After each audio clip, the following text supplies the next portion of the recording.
Bonjour Pierre. Pierre, est-ce que tu peux nous expliquer, chez le loup, on a différentes sortes de loups, et les poids, ça va de 20 à 80 kg. Est-ce que tu peux nous expliquer pourquoi? Oui, en fin de compte, c'est quelque chose qui est assez bien compris.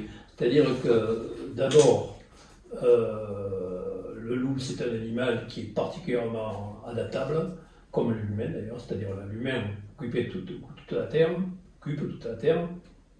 Le loup, il occupait tout l'hémisphère nord avant qu'il y ait des problèmes.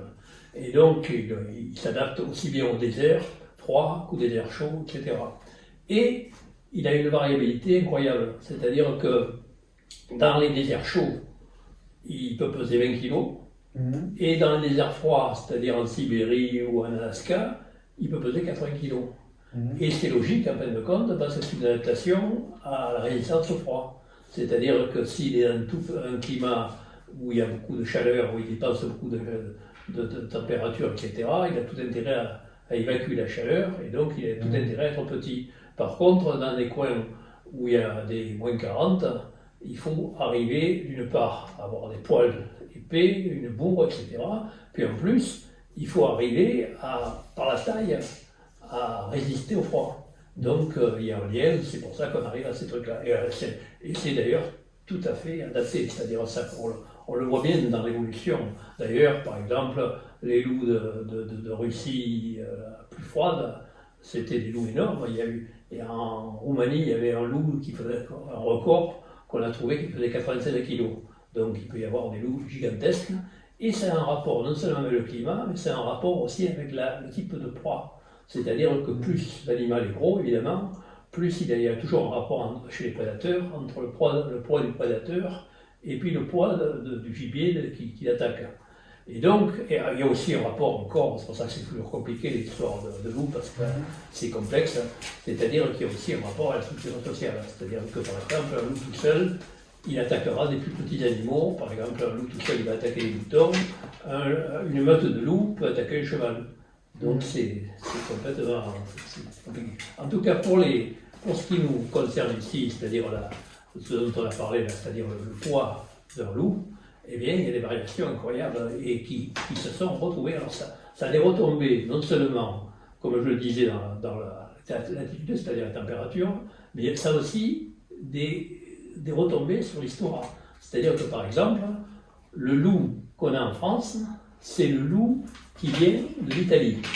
Le loup qui vient de l'Italie, il faisait 30-35 kg. Il n'est pas arrivé jusqu'à l'Espagne, où se trouvaient de tout petits loups de 20-25 kg. Donc il y a déjà les loups espagnols, ça attaque de tout petits animaux, c'est plutôt des roquets, entre guillemets. Et donc le loup français devait être probablement plus gros que le loup italien, puisqu'il est moins haut en altitude. Et puis après, quand il y a eu colonisation par l'Italie, quand ils ont arrêté en Italie de chasser les loups, de tirer les loups, de les tuer, eh bien, ils sont reproduits tellement vite qu'ils ont traversé la frontière, les Alpes, et qu'ils sont arrivés en France. Et donc, ils ont occupé la France, et donc on a encore maintenant des loups de 30-35 kg. Mais c'est en train de changer. Pourquoi? Parce il y a aussi l'erreur humaine, c'est-à-dire qu'actuellement, il y a deux manières de gérer le loup. On peut soit considérer qu'il faut tous les abattre, soit qu'on doit s'adapter cohabiter avec eux, et dans ce cas-là, il faut arriver à garder les moutons correctement, etc. Il y a des méthodes, c'est bien connu, ça marche très bien dans les pays voisins comme l'Espagne et l'Italie, mais en France, c'est considéré comme impossible. Donc, on se retrouve en France à tirer les loups, mais quand on tire les loups, on provoque des problèmes autres, c'est-à-dire qu'on fait des vides, on libère de la place, mais les loups du Nord qui commencent à se développer aussi, en particulier l'Allemagne, et qui font 50 kg certains, eh bien, ils arrivent en France.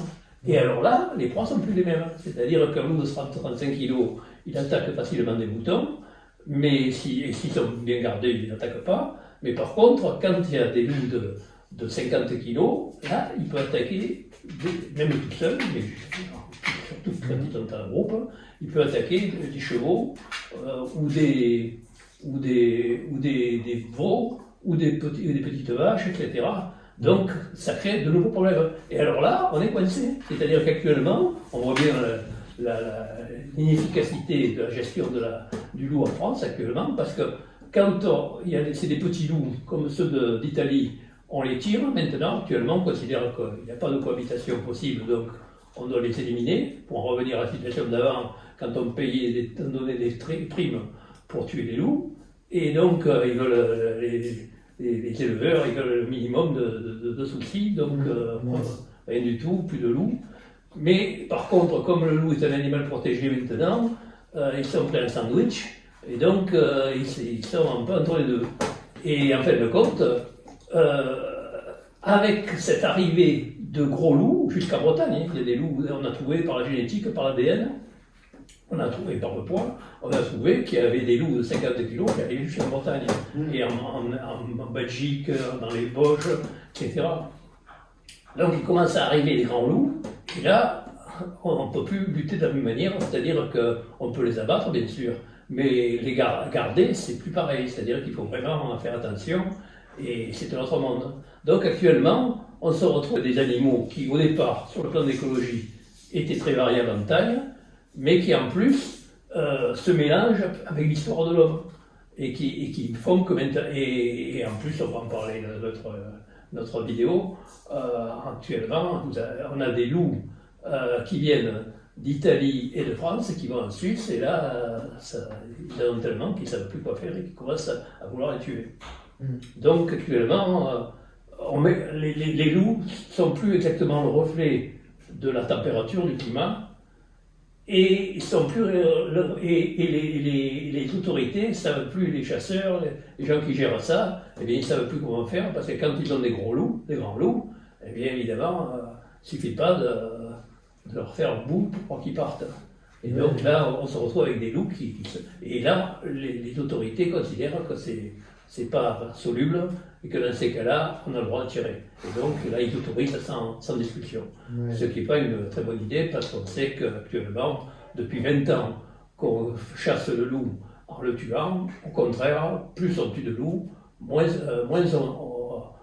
plus on en attaque, donc ça ne marche pas du tout. Ouais. Donc ça c'est un autre débat que j'ai déjà fait d'ailleurs. Mais enfin, en tout cas, vous avez compris, mais en tout cas, c'est plus compliqué que ça n'a l'air.